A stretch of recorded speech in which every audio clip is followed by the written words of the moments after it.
어, 오늘은 교회의 세속화라는 제목을 가지고 말씀을 좀 드릴까 합니다. 야고보서 1장 27절에 있는 말씀을 지난주에 이어서 말씀 좀 드릴까 합니다. 아버지 하나님 앞에서 정결하고 더러움이 없는 경건은 곧 고아와 과부를 그 환난 중에 돌아보고 또 자기를 지켜 세속에 물들지 아니하는 이것이니라. 여기서 말씀하신 하나님께서 경건이라고 특별하게 말씀해 주신 이 부분이 있는데요. 경건은 영혼들을 돌아보는 일, 그렇죠. 하나님을 모르고 아버지 하나님을 모르고 그런 영혼들을 돌아보고 그리고 자기를 지켜 어디에 물들지 않는 거라고요? 예, 세속에 물들지 아니하는 거라고요. 여러분 마지막 때 몰래 숨어 들어온 침투에 들어온 도적이 있는데 그것이 세속에 물드는 것입니다. 이러한 세속화는 마치 여기 개구리 나오죠. 개구리를 삶을 때 쓰는 방법과 같습니다. 예. 어떻게 합니까? 처음에는 이 개구리가 자기의 체온에 맞는 물을 담아요. 뜨거운 물을 담으면 어떻게 됩니까? 뛰어나가니까 도망가니까 자기의 체온에 맞는 물을 차가운 물을 담그고 그때부터 데피기 시작하는 것입니다. 그러면 언젠가 뭐예요? 예, 자기도 모르게 삶아지는 것입니다. 나릇나릇하면서 스파처럼 생각하다가 삶아지게 되는 그런 삶은 개구리 증후군이라고 합니다. 그래서 여러분 이 세속화는 태만의 결과입니다. 사실 이 태만의 결과가 뭐보다 더 두렵냐면 일요일 법령보다 더 두려운 것이에요. 왜냐하면 그 과정 때문에 그런 것입니다. 일요일 법령은 결과입니다. 우리가 맞게 될, 취하게 될, 거머쥐게 될 결과고 이 과정은 이런 것입니다. 그러니까 태만과 안일과 나태는 사실은 굉장히 무서운 사단이 만들어 놓은 덫입니다. 여러분 하나님의 사랑이 정말 우리를 부르고 계심을 믿으십니까? 그리스도의 음성이 그 어느 때보다도 크고 높게 들려오고 있습니다.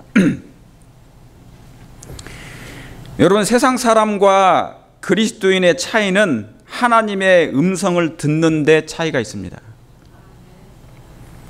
근데 여러분 이 나의 신앙의 높낮이에 따라서 그렇죠? 죄와 벗이 되면 세상의 음성이 더 들리고 의와 벗이 되면 하나님의 음성이 더 들리게 될 것입니다. 다시 말하면 하나님과 의와 벗이 되면 천연계에 대해 나타난 하나님의 사랑의 음성을 더 잘 보게 될 것이고 느끼게 될 것이고 듣게 될 것입니다. 그리고 특별 계신 하나님의 성경에 하나님의 특별한 음성을 듣게 될 것입니다. 근데 여러분 그리스도의 초림 당시의 유대인들은 제사장들과 서기관들은 이미 하나님의 말씀을 그들은 받고 있었어요. 그들이 하나님의 진리의 말씀을 모른 적이 그 율법을 모르지 않았습니다. 알고 있었습니다. 받고 있었습니다. 그리고 당연히 그러니까 뭡니까? 말씀을 알고 있기 때문에 당연히 응당 그때 징조를 분명하게 분별하고 그분의 오심을 위하여 준비했어야 합니다. 그랬죠? 예. 그도 그럴 것이 여러분이 아시는 것처럼 미가서에 뭐가 나왔어요? 예수님께서 태어나실 장소가 나와 있습니다. 기록되어 있습니다. 미가서에는 예수님의 출생지, 다니엘서는 뭡니까? 예수님이 오신다는 그 때와 시가 분명하게 기록되어 있었습니다. 그런데 그들이 준비하지 못한 것은 뭐의 결과라고요? 영적인 태만의 결과라고 그랬습니다. 여러분 사실 그리스도인의 운명은 저와 여러분들의 운명은 이 둘 중 다시 말하면 죄와 벗이 되든지 의와 벗이 되든지 친구가 되든지 이 둘 중에 어떤 음성에 익숙하냐에 따라서 달려있는 것입니다. 세상의 음성이냐 하나님의 음성에 익숙해 있느냐 거기에 달려있는 것입니다. 여러분 재림이 가까울수록 어느 시 어느 때 오시는지 더 분명하게 하나님의 말씀을 연구할 필요가 있습니까? 우리는 재림교인입니다. 재림을 맞이하고 준비하는 하나님의 백성들이죠. 예. 그러므로 과거의 믿음의 선지자들이 그래 해왔던 것처럼 어느 시 어느 때 어디에 있을지라도, 바벨론의 포로되어 있을지라도 다니엘 같은 사람은 하나님의 말씀을 분명하게 연구했습니다. 그 시대에 맞는 예언을 그들은 연구했었습니다. 어느 시 어느 때 오시든지 말씀을 더 상고해야 한다, 그 말입니다. 여러분 내가 세속화되어 가는지 아닌지, 여러분 여기서 세속화란 뭐냐면 다른 게 아니에요. 달리 말하면 재림에 관한 무관심을 나타내는 것입니다. 아무리 재림에 대해서 말씀한들 그것은 나와 뭐예요? 무관하다, 관심이 없다는 것이죠. 몸이 아니고 마음이 그렇다는 얘기입니다. 영적인 일에 대한 무관심, 영원한 사물에 대한 무관심, 그것이 바로 뭐냐면 세속화와 같은 얘기예요. 그것 때문에 그런 결과가 나타나는 것이니까. 그래서 여러분, 내가 세속화되어 가는지 아닌지 알려면 내 마음에 뭐에 더 솔깃한지, 우리의 마음에 뭐에 더 솔깃한지 보면 알 수가 있습니다. 여러분, 세상 가운데 살고 있지만 하나님께 속한 사람들이 있을까요, 없을까요? 있어요. 그러나 교회 가운데 있지만 세상에 속한 사람들이 있을 수 있을까요? 있는 것입니다. 그런 말씀을 들으면 사실 부담이 되는 말씀인데 사실인 것입니다. 그 당시에 유대인들은 그들은 기득권 세력이었습니다. 세상 그 어떤 사람들보다 특별한 특권을 받은 사람들이었어요. 선민의식이었고, 선민들이었고, 율법이 있는 백성들이었고, 선지자들이 끊임없이 그들에게 보내진 바 되었습니다. 그들은 경고를 수없이 들었습니다. 그럼에도 불구하고 그들은 성전 안에 있었으나 세상에 속한 사람들이었단 말이죠. 내 마음이 뭐에 더 솔깃한지 보면 아는 것입니다. 제가 이번에 한국 가서도 주말 봉예를 큰 교회에서 했습니다. 유생병원 교회, 거기는 한 500~600명 되거든요. 교인들이 굉장히 많이 계십니다. 거기서도 말씀을 전파하고, 또 다른 교회 가서도 제가 큰 교회를, 제가 별내교회도 이렇게 참석을 해봤습니다. 교회는 커지고 사람은 많은데 영적인 부분은 제 마음을 부담을 주고 있었습니다. 그런 부분들입니다. 얼마든지 일꾼들은 많이 있어요. 그렇죠? 예. 저희 교회는 일꾼들이 부족해서 항상 그런 마음이 있지만, 여러분, 우리가 세속화가 되어가는 것인지 아닌지를 알려면 내 마음이 무엇에 더 솔깃한지 보면 알 수 있는 것입니다. 여러분, 아담은 원래 창세기 2장의 하나님의 음성, 하나님의 율법에 더 뭐예요? 그 말씀을 더 좋아했죠. 하나님의 음성을 더 좋아했습니다. 하나님의 음성을 듣는 걸 더 좋아했어요. 그런데 죄가 그의 마음 가운데 미끈하게 들어온 이후부터, 그렇죠? 죽음의 씨앗이 들어왔다고 그랬잖아요. 선악과를 먹는 순간 죽음의 씨앗이 들어왔어요. 하나님께서 원치 아니하는 악에 대한 지식, 다시 말하면 사단의 품성이 들어왔단 말이죠. 그러니까 사단의 성질이 들어온 이후에, 죄가 미끈하게 그의 마음에 들어온 이후에 그는 하나님의 음성이 그때부터 왠지 불편해졌어요. 여러분, 이 불편하다는 말이 되게 참 뭐냐면 의미가 있는 말이에요. 불편해졌다. 옛날에는 좋았는데 지금은 불편한 거예요. 여러분, 혹시 그런 거 느낄 때도 있나요? 예. 여러분들은, 우리 성도님들은 뭡니까? 숫자는 적지만 그래도 믿음이 있고, 여하튼 간에 하나님을 의지하여서 예수님의 재림을 위해서 맞이할 준비를, 그런 마음을 가지고 계시니까 덜할 수 있지만, 예전에는 좋았는데 지금은 불편한 것, 옛날에는 찬양도 좋았고 예배도 좋았는데 지금은 그런 부분들이 뭐냐면 내게 어떤 면에서 뭡니까? 부담을 주는 것입니다. 유대인들에게는 십자가가 뭐 했다고 그랬어요? 꺼리는 거였다고 그랬어요. 왜 그들은 예수님은 하나님의 말씀을 그렇게 주야로 안식일마다 외웠는데도 불구하고 그들은 왜 십자가가 꺼리끼는 것이었을까? 왜요? 십자가는 뭐를 하게 하는 거니까요. 회개를 일으키는 것이거든. 그래서 여러분, 바로 이 상태가 이상 영적인 징후가 나타나는 것입니다. 여러분, 옛날 신앙이 뜨거울 때는 어떠한 말씀도 좋았고 어떠한 말씀도 감동을 받았어요. 그러나 듣기가 서서히 지금은 같은 말씀인데도 듣기가 거북해졌다. 이건 뭡니까? 중생의 삶에서 많이 벗어난 것입니다. 중생은 옛 생활에서 새로운 삶으로 변화된 생애를 얘기합니다. 다시 말하면 거듭난 것 같은. 그런데 그 생애가 뭡니까? 그런 중생의 삶에서 지금 약간 벗어나 있는 상태, 영적인 외도를 하는 상태일 때 바로 불편해지기 시작하는 것입니다. 창세기 2장이 아담이 좋았는데 3장에 와서 하나님의 말씀보다 다른 게 더 좋아진 상태, 그걸 얘기하는 것이죠. 여러분,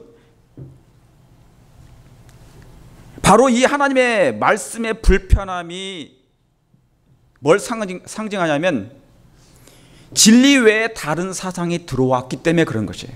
다시 말하면 오늘 교과의 말씀처럼 다른 복음이라는 게 있죠, 그죠? 예. 진리 외에 다른 사상, 즉 세속적인 사상과 문화가 꽈리를 튼 것입니다. 이게 꽈리를 틀고 들어오는 것이에요. 다시 말하면 이걸 다른 얘기하면은 이 장막궁전이 들어왔다고 보면 돼요. 바다와 영어롭고 거룩한 산 사이에 사단이 쳐놓은 게 뭡니까?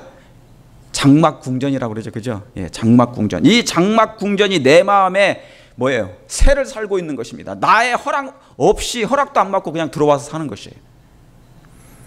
가인의 상태가 바로 이 상태였고 유다의 상태가 그런 상태였어요. 그는 예수님과 3년 반을 동행하면서도 단 한 번도 그분이 구주 메시아임을 그들이 믿긴 믿었죠. 아, 그분이 메시아인 것 같다. 그런데 자기의 생각과 판단에 뭐냐면 너무나 세속적인 판단이 많았고, 그러죠? 욕심이 많았기 때문에 그의 마음 가운데 이루고자 하는 그런 욕망이 있었어요. 그런데 그 욕망은 뭡니까? 구름처럼 사라질, 안개처럼 사라져버릴 것이었거든요. 잡지 못할 것을 그는 추구하다가 영원한 것을 그는 그 앞에서, 그 코앞에서 그는 잃어버린 것입니다. 그러니까 뭐냐면 내 마음이 불편하다. 옛날에 하나님의 말씀이 좋았는데, 진리가 참 좋았는데 지금은 듣기가 불편하다. 그것은 세속적인 마음이 다른, 그것이 문화가 돼서 내 마음에 들어온 것입니다. 여러분, 선악의 싸움이 뭐냐면 죄로 땅이 저주를 받았을 때, 자, 죄가 들어왔어요. 그리고 땅이 저주를 받았어요. 천연계에 없던 증상이 나타납니다. 그게 뭐냐요? 원래 하나님의 품성이 있던 곳에, 선에 대한 지식만 있던 곳에 뭡니까? 사단의 지식이 들어왔어요. 그게 뭐예요? 사단의 품성입니다. 그러니까 선악을 알게 하는 나무, 그거잖아요, 그죠? 선악을 알게 하는 나무인데, 원래 하나님께서는 우리 인간이, 아담이 선에 대한 지식, 하나님의 품성만 알기를 원했는데 사단 때문에 다른 걸 알게 됐어요. 이게 다른 게 뭐냐? 사단의 품성인 곧 그의 지식입니다. 만약에 이 품성, 사단의 품성이, 사단의 악에 대한 지식이 우리 마음 가운데 남아있으면 어떻게 돼요? 우리는 멸망당해요. 누구와 함께? 사단과 함께. 예수님이 오신 이유가 뭡니까? 성령이 우리 마음 가운데 부어진 이유가 뭐예요? 이 악한 지식이 내 안에서 제거되도록 하는 것입니다. 여러분, 하나님께서는 이미 그분께서 우리를 의롭게 하신 그 말씀이 충분하게 우리를 의롭게 하심을 믿으십니까? 죄로부터 벗어나게 하심을 믿으십니까? 예, 분명하죠. 분명한 것입니다. 그래서 여러분, 이 악에 대한 지식이 사단의 품성과 함께 천연계에도 덮어 씌워진 것입니다. 천연계에도. 그러니까 천연계는 하나님의 사랑만 있는 게 아니라 사단의 품성도 거기에 자리하고 있는 것입니다. 그러므로 여러분, 이 두 품성의 지식이 공존합니다. 이 세상은. 그러니까 하나님이 이것을 허락하셨어요. 사단이 자기의 행위대로, 악한 행위대로 그의 악한 열매가 드러나도록 하나님께서 그걸 막지 아니하시고 허락하셨어요. 천연계 속이든지 인간의 마음 속이든지 그것이 공존하도록 허락하신 것입니다. 왜요? 사단이 그걸 주장하니까. 하나님은 공의로운 하나님이, 그걸 막으시면 하나님은 공의로운 하나님이 아니십니다라고 그가 주장할 거기 때문에 하나님이 그걸 허락하신 것입니다. 그러니까 여러분, 지금 어느 시대입니까? 창세기 2장과 3장의 두 음성에 대한 내 마음의 반응을 나타낼 때인 것이에요. 누구의 음성에 반응할 것인가? 그런데 지금 그 반응이 나타나고 있습니다. 이것이 영적인 마지막 때 징조입니다. 여러분, 징조 중에 가장 큰 징조가 뭐라고요? 천연계에서 움직이는 수많은 재난과, 그것도 징조이지만 더 큰 징조는 인간의 마음 가운데서 생기는, 나타나는, 드러나는 바로 징조가 바로 가장 큰 징조인 것입니다. 그런데 그 징조가 지금 나타나고 있는 것입니다. 특별히 교회에서 최대 이 교회가 위기를 맞고 있습니다. 제가 세상 교회를 말씀드리기도 하지만 마지막 재림교회 안에 있는 그런 것도 제가 동일하게 말씀드리는 것입니다. 특히 이 교회의 최대 위기를 맞고 있습니다. 영적인 위기. 다시 말하면 영적인 산에서 세속의 산으로 지금 넘어가는 그런 중에 있습니다. 원칙에 다시 사라지고 있는 것입니다. 그러므로 여러분 깨어있기를 원하십니까? 깨어있기를 원하십니다. 제가 한국에 갈 때마다 그런 분위기를 느끼고 오는 것이죠. 특별한, 이번에는 아주 심각하게 저는 느끼고 왔습니다. 여러분, 성경 가운데 가장 엄숙하고 가장 기쁨을 주는 진리가 뭔지 아십니까? 성경의 최고의 진리, 구원의 완성인 뭐예요? 그게 예수님의 그리스도의 재림의 교리입니다. 저와 여러분이 신앙하는 이유가 뭡니까? 누가 오심을 위해서 신앙하는 거예요. 그분이 오심을 기다리는, 그분이 당신의 백성들을 뭡니까? 데리러 오시지 않습니까? 그렇죠? 이것만큼 성경에 가장 중요하고 핵심적인 기별이 없습니다. 가장 기쁨을 주는 말씀이기도 하고요. 그래서 아담의 7대 손 누굽니까? 에녹은 그 말씀을 증거했습니다. 유다서 14절 15절에 아담의 7세 손 에녹이 사람들에게도 예언하여 이르되 보라, 주께서 그 수만의 거룩한 자와 함께 뭐 하셨다고요? 임하셨나니. 그는 이미 오래전에, 지금으로부터 거의 5300년 이상 전에 뭐예요? 예수님의 계시를 보고 예수님의 재림의 때를 본 것입니다. 예수님의 재림을 그가 본 것입니다. 계시 속에서. 여러분, 유다뿐만 아니라 욥기에도, 욥기서 19장 25절에 내가 알기에는 나의 구속자가 살아계시니 후일에 그가 땅 위에 서실 것이라. 그가 질병 가운데 고난 가운데 있으면서도, 그렇죠? 확고한 신념을 가졌어요. 그는 변치 않는 예수님이 오신다는 그 신념을 가졌습니다. 우리의 유일한 소망이 예수님께 있기 때문에 이 죄로부터, 이 사망으로부터, 이 고통으로부터, 슬픔으로부터 영원히 벗어나게 해주실 그분이 뭐예요? 그 구원의 완성이 예수님의 재림이라니까요. 여러분, 이렇게 에녹처럼 욥처럼 우리도 이러한 신념을, 확고한 신념을 갖기를 원하십니까? 우리도 갖기를 원합니다. 그런데 여러분, 이런 진리가 지금 내 마음에서 별 흥미를 끌지 못한다면, 별 감흥을 일으키지 못한다면 뭐예요? 나 자신은 창세기 3장에 익숙한 사람이 돼버리고 있는 것입니다. 다시 말하면 다른 복음이 들어온 것이죠. 하나님의 음성을 옛날엔 좋았는데 지금이 불편해진 것, 진리의 말씀이 나의 마음 뭡니까? 내가 구축해 놓은 특별한 성이 있는데, 자아의 성, 인간의 성이 있는데 이것이 뭐예요? 하나님의 말씀이 들어옴으로 불편해진 것입니다. 왜요? 공존할 수가 없잖아요. 선과 악이. 죄와 의가 뭐예요? 공존할 수 없는 것이죠. 그러니까 뭔가 둘 중에 하나는 밀어냄을 받아야 되는 것입니다. 내 마음에서. 창세기 3장에 익숙한 사람, 하나님의 음성이 불편하게 들린 영적인 상태가 바로 그 말씀이 있어요. 만약에 재림의 기별이, 예수님의 다시 오심이, 그분이 오신다. 여러분, 고통을 우리가 많으면, 고난이 많으면 예수님이 재림을 빨리 오기를 바라시죠. 그렇죠? 예. 근데 그런 것이 없게 되면 예수님의 재림이 멀리 있기를 원하는 마음이 있을 수 있어요. 예. 그래서 여러분, 이게 바로 세속화에 속한 것입니다. 여러분, 이 상태가 바로 뭐냐면 초림 때 불어왔던 세속의 폭풍이었습니다. 유대인들에게 세속의 폭풍이었습니다. 그런데 그 폭풍이 지금 다시 한번 재현되고 있습니다. 이 마지막 미말에 어느 교회예요? 세상 모든 교회. 우리 교회도 거기에 뭡니까? 벗어나지 죄 되지 않습니다. 여러분, 제가 이 말씀을 드리는 것은 부담을 주려는 것이 아니라 깨어 준비되도록 하기 위해 그런 것입니다. 여러분, 여기 이 말씀에 귀를 좀 기울였으면 좋겠습니다. 그러므로 어떻게 한다고요? 에베소 5장 15절에 그런즉 너희가 어떻게 행할 것을 자세히 주의하여 지혜 없는 자같이 말고 오직 지혜 있는 자같이 행하여 뭐를 아끼라고요? 세월을 아끼라. 시간을 아끼라. 때가 뭐하니라? 악하니라. 여러분 정말 때를 아낄 필요가 있습니까? 시간을 여러분 아끼시기 바랍니다. 시간을 아끼십시오. 시간을 낭비하지 말기를 바랍니다. 은혜의 때를 하나님께 투자하시게 되길 바랍니다. 지금이 그럴 때인 것이에요. 지금은 예수님께 돌아올 때인 것입니다. 계시록 1장 3절에도 이 예언의 말씀을 읽는 자와 듣는 자들과 그 가운데 기록한 것들을 지키는 자들이 복이 있나니 뭐예요? 때가 뭐하니라? 가까움이라. 여러분 때가 악하고 가까워요.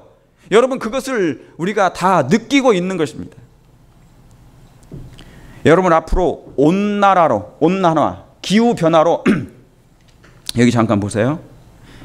기후온난화, 기후변화로, 클라이밋 체인지로 태양이 자제력을 상실할 것입니다. 지금 전 세계가, 미국뿐만 아니라 전 세계가 가뭄과 폭풍 때문에, 폭염 때문에 지구가 몸살을 앓고 있습니다. 노아 홍수 때 불어난 그 물을 남극과 북극으로 하나님께서 얼음을 얼려 놓으셨는데 때가 이르니까 어떻게 돼요? 이것이 점점 녹고 있습니다. 그래서 해수면이 상승하고 있습니다. 지구가 몸살을 앓고 있습니다. 여러분 하나님은 세상을 심판할 때 구약 때 물로 한번 세상을 심판하시고 신약 때 뭐예요? 피로 한번 하시고 말세 때고 뭘로요? 불로 한번 세상을 심판하실 것입니다. 이제 남은 건 뭐예요? 물도 피도 지나갔고 이제 뭐만 남아 있습니까? 이제 불만 남았는데 이 불이 남았는데 그러나 여러분 이 지금은 어떤 기간이라고요? 은혜의 기간이라고요. 불은 불인데 은혜의 불이 지금 우리의 마음 가운데 임하는 때라 그 말입니다. 여러분 하나님의 성령의 불은 동일한 성령의 불이에요. 은혜의 기간이 있기 때문에 하나님의 사랑을 왕창 이 지구에 지금 쏟아 붓는 중인 거란 말입니다. 다시 말하면 사단의 그 홀드, 뭐를 홀드하신다고요? 바람을 붙잡고 계신단 말이죠. 하나님이 이 바람을 붙잡고 계신단 말이에요. 재앙의 바람, 재난의 바람을 예수님이 붙잡고 있단 말입니다. 내 백성이 준비되도록. 그래서 내 백성이 하나님의 그 바람이 불기 전에 뭐를 받아야 되는데요? 하나님의 인침을 받아야 되는데, 하나님의 사랑을 받아야 되는데, 품성을 받아야 되는데, 흔들림 없이 서야 될 때 바로 그것이 인을 받은 사람들의 특징 아니겠습니까? 예, 그 받을 때 이 은혜의 기간에는 은혜의 불이 우리의 죄의 찌꺼기를 태울 만한 특별한 불이 지금 임하고 있는 것입니다. 그런데 이 동시에 이것이 이루어지고 있어요. 우리의 마음 가운데 하나님의 은혜의 불이 내리고 있는 중일 뿐만 아니라 뭐예요? 이 세상을 이제 태양이 자제력을 상실하면서 여러분 이건 하나의 예언입니다. 지구가 뜨거워지는 건 그냥 일어난 게 아니에요. 계시록 16장 8절에 넷째가 그 대접을 어디에 쏘음에 해에 쏘듬에 해가 권세를 받아 불로 사람들을 뭐 한다고요? 태운다. 사람들이 크게 태워지는지라. 이 재앙들을 쭉 말씀이 나옵니다. 여러분 이 말씀은 하나의 예언인 것입니다. 지금 한국은 전 세계는 가뭄과 폭염. 여러분 미국은 자 여기 보세요. 중동의 폭염은 체감온도가 60도까지 갑니다. 체감온도가 60도면 사람이 살 수 없다고 그래요. 그래서 과학자들은 인류 생존 불가능합니다. 이 21세기의 말쯤 가면 금세기 말에 가면은 더 이상 사람들이 뭐예요? 살 수가 없다는 것입니다. 빙하가 녹아서 물이 상승해서 살 수도 없겠지만 뭐예요? 예, 너무 뜨거워서 사람이 살 수도 없는 지경. 전 세계적인 폭염, 미국은 47도까지 올라갑니다. 워낙 미국이 대륙이 넓으니까 내 지역에서 일어나지 않으면 감각이 없지만 그렇죠? 여기저기서 들려오는 소식은 그렇지 않습니다. 달궈지고 있는 지구촌, 올해 사상 최고로 덥다. 여러분 인도 최근에 48도까지 올라갔습니다. 감당치 못할 만큼. 자, 금세기 말에 중동은 사람이 살 수 없는 곳이 될 것이라고 했습니다. 침묵의 살인자, 폭염이 기승하고 있습니다. 인도는 그래서 사망자가 2,000명이 넘어버렸어요. 옆에 있는 게 인도인 것입니다. 예. 자, 여러분, 그러면 왜 이런 현상이 생깁니까? 기후변화, 지금 유럽에서 각국의 정상들이 모이고 있습니다. 정상들이 모여서 대책을 강구하지만 마땅한 대책이 없습니다. 왜요? 이것은 어떤 문제이기 때문에 그런 것입니까? 종교적인 문제입니다. 여러분, 신앙적인 문제예요. 하나님을 떠나면, 하나님을 배도하면, 진리에서 많이 멀어지게 되면 나타나는 하나의 뭡니까? 현상일 뿐이에요. 결과일 뿐인 것입니다. 여러분, 사단도 그걸 알고 있어요. 세상의 혼란은 종교적인 문제라는 것을 그는 잘 알고 있는 것이죠. 여러분, 종교적인 문제라는 말씀이 뭐냐면, 하나님을 믿었던 나라들이 이 세상이 점점 배도하기 시작할 때 하나님이 홀더하셨던, 보호하셨던 그 보호막이 저절로 뭐하여? 어쩔 수 없이 놓을 수밖에 없는 형편에 있는 것입니다. 사단은 이것이 종교적인 문제라는 걸 잘 알고 있는 것입니다. 알고 있습니다. 그래서 그가 이 문제를 종교적으로 끌고 갈 것입니다. 뭐로 끌고 간다고요? 종교적으로 끌고 갈 것입니다. 여러분, 에큐메니컬 무브먼트, 왜 사람들이 모이는 이유가 뭡니까? 계시록 16장에 보면 새 더러운 개구리 같은 영들이 모여서 임금들을 모으는 이유가 뭡니까? 대통령들이, 각국 정상들이 모여서 대책을 강구하는데 그들이 회의하는 이유가 뭐겠어요? 클라이밋 체인지, 기후변화. 트럼프가 대통령이 돼서 나는 그 회의에서 클라이밋 체인지, 기후변화 협약에서 탈퇴하겠다고 선언한다 할지라도 자기 마음대로 안 돼요. 이미 글로벌 세상이 됐습니다. 그래서 사단은 이 문제를 종교적으로 끌고 갈 것입니다. 그것이 일요일 법령을 만드는 기초 작업이 될 것입니다. 여러분, 다시 말씀드리면 온 땅이 하나님의 음성을 듣기를 거부하고 떠나면, 즉 세속화로 나타날 결과가 바로 그런 것이라 그 말입니다. 즉 온 땅이 하나님을 마음에 두기를 싫어함으로 나타난 하나의 영적인 열매인 것입니다. 여기 잠깐 좀 보시겠습니까? 최근에 미국 연방법원에서 플로리다의 공원에 설치된 십자가를 철거하라는 판결이 내렸습니다. 여러분, 미국은 어떤 교회? 청교도 나라입니다. 개신교 나라입니다. 하나님만을 의지했던 나라입니다. 계시록 12장에 나와 있던, 13장에 나와 있던 하나님의 선택된 땅이었습니다. 그렇죠? 종교의 자유를 찾았어요. 그런데 뭐를 철거하라고요? 십자가를 철거하라는 판결이 나온 것입니다. 공원에 뭐가 어땠는데요? 그 십자가가 뭐가 그렇게 그 사람들의 마음 가운데 불편함을 만들었길래 이걸 철거하라 하는지. 그거와 똑같습니다. 유대인들이 십자가를 꺼리끼는 것으로 여긴 것처럼 똑같은 것이에요. 자, 페이스북에, 여러분 페이스북 아시죠? 우리 페이스북 잘하는 거. 페이스북에 이모티콘이라는 게 있어요. 저런 옆에 그림 나와 있죠? 저런 게 있는데 동성애는 예스인데 십자가는 안 넣겠다는 것입니다. 그래서 요청을 했어요. 십자가는 왜 빼냐? 그랬더니 우리는 거기에 십자가를 원치 않는다 그런 것입니다. 이 페이스북은 모든 걸 다 억셉하는 스타일인데 오로지 하나만. 미국인들 51%가 일주일에 가끔씩 식사기도 한다 나와 있습니다. 최근에 조사입니다.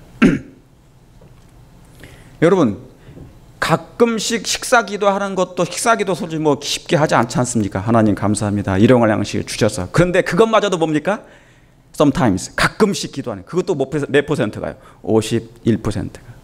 그럼 대부분의 사람들이 많이. 제가 여기 또 하나 나와 있는, 동성결혼을 지지하는 복음주의자들이 증가하는 이유가 있습니다. 요즘 증가하고 있대요. 왜 그런 줄 아십니까?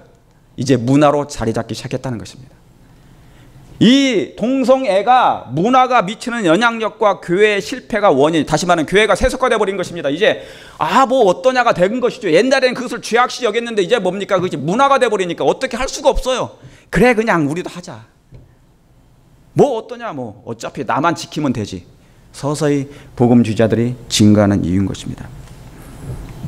여러분, 이 모든 증세들은 영적으로 드러나는, 자, 하나님께서는 마지막 때 감추인 것을 드러내신다고 그랬어요.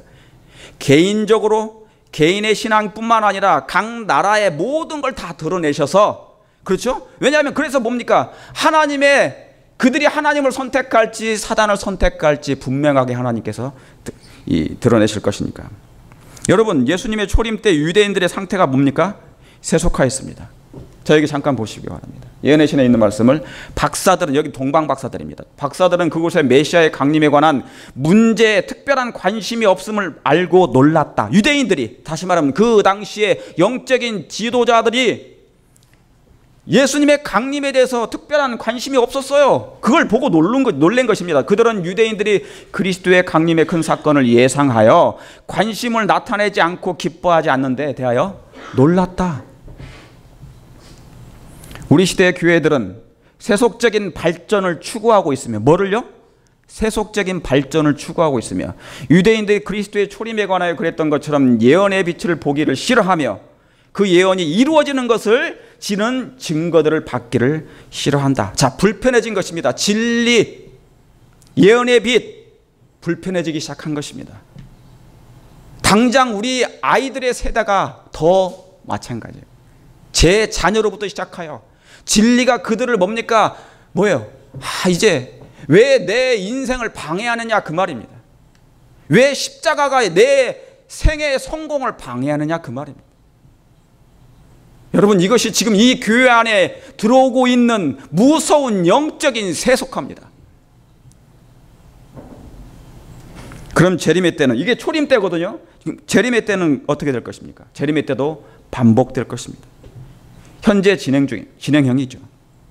자, 누가복음 19장 45절에 성전에 들어가서 장사하는 자들을 쫓으시며, 내어 쫓으시며, 여러분, 예수님이 지상 봉사 중에 성전을 몇 번 정결케 하신 줄 아십니까? 2번. 이미 제가 보여드렸죠? 2번. 2번 성전을 정결케 하셨습니다. 마치 구약의 히스기야 왕이 종교 개혁을 했던 것처럼, 요시야 왕 때 종교 개혁을 하셨던 것처럼 예수님이 이 땅에 오셔서 지상 성전을 2번 정결케 하셨습니다. 그런데 여러분, 첫 번째 성전을 정결할 때 때와는 달리 두 번째 성전을 정결하실 때는요, 그게 뭐냐면 사명 말기 때 찾아오셨거든요. 성전을 두 번째 오실 때 이제 그분의 사명이 끝나가요. 그런데 보니까 여전히 뭡니까? 성전에서 사고 팔고 그 일을 했던 것입니다. 두 번째 성결은 전보다 더 그 형편이 더 악화되었다 했습니다. 여러분, 왜 첫 번째보다 유대인들의 성전을 정결케 하셨을 때 더 형편이 악화되었을까? 그 이유가 뭐예요? 여러분, 이것은 뭘 상징하냐면 초림 때보다 재림 전에는 성전의 더럽혀짐이 더 심해진다는 걸 얘기하는 것입니다. 성전의 더럽혀짐, 다시 말하면 이 교회, 자, 건물을 얘기하는 게 아니에요. 하나님을 믿는다고 공언하는 수많은 영적인 성전들의 마음 가운데 예전의 신앙이 점점점 쇠퇴해가는 것입니다. 퇴색해가는 것입니다. 성전의 더럽혀짐이 심해진다는 걸 의미합니다. 즉 교회와 세상이 하나 되어가는 상태. 여러분, 그 당시에는 예수님이 계셨어도 그랬습니다. 여러분, 이것을 뭘 상징합니까? 예수님이 생각해 보세요. 그 9월에 메시아가 오셨어요. 신성이 번뜩이는 그분이 오셨습니다. 사람을 살려내고 죽은 자들이 일어나고 수많은 병자들이 일어나는데 예수님 뭐예요? 성전을 정결케 하셨단 말이에요. 그런데 사명 말기에 2년 후에 성전이 더 심각한 상태로 변한 것입니다. 무섭지 않습니까? 예수님이 임재하셨는데도 불구하고. 여러분, 이것을 뭘 상징하냐면 교회의 문턱이 낮아진 것입니다. 이건 갈수록 죄와 타협하는 결과로 나타나는 하나의 영적인 현상입니다. 여러분, 앞으로 교회가 세상과 구별이 없어지게 되면 진리의 원칙은 고수하는 일이 극도로 힘들어질 것입니다. 그냥 타협해버리는 것이 그냥 마음이 편해버려요. 이제 그렇게 될 때가 지금 되어가고 있는 것입니다.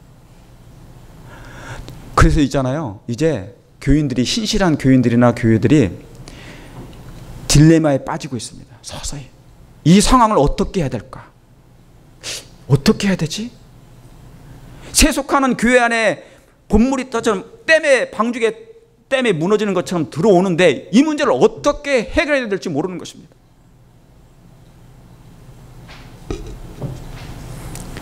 여러분, 제가 15년 전에 미국에 갔을 때 미국의 영적 현실을 보고 제가 충격에 빠졌었습니다. 그런데 제가 이번에 한국에 갔을 때 역충격에 빠졌습니다.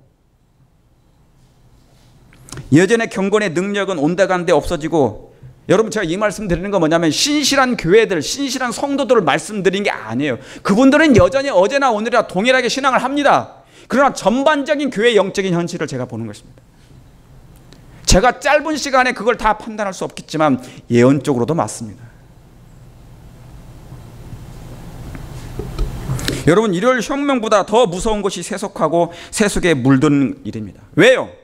세속화는 결국 하나님을 떠난 결과이기 때문에, 진리를 불편해하고 싫어한 결과이기 때문에 당연히 그 정신은 짐승의 표를 거머쥐게 될 것입니다. 그래서 짐승의 표보다 더 무서운 게 뭐냐면 세속화예요. 이 세속화가 내 마음 가운데 태만의 결과가 들어올 것이고, 그렇죠? 서서히 불편해진 것, 진리가, 십자가가. 앞으로 일요일 시험령 나면 어떻게 될까요? 어떻게 될까요? 말하기가 두려워져. 이제 진리의 말씀을 함부로 말했다간 큰일 나버리니까. 공원에 있는 십자가도 제거하라는 판국에 판결이 나면, 법원에 판결을 내려버리면, 그러면 뭡니까?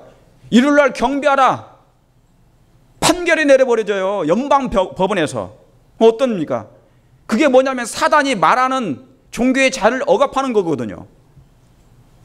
아주 이상한 일이 생깁니다. 생각지 못할 일들이.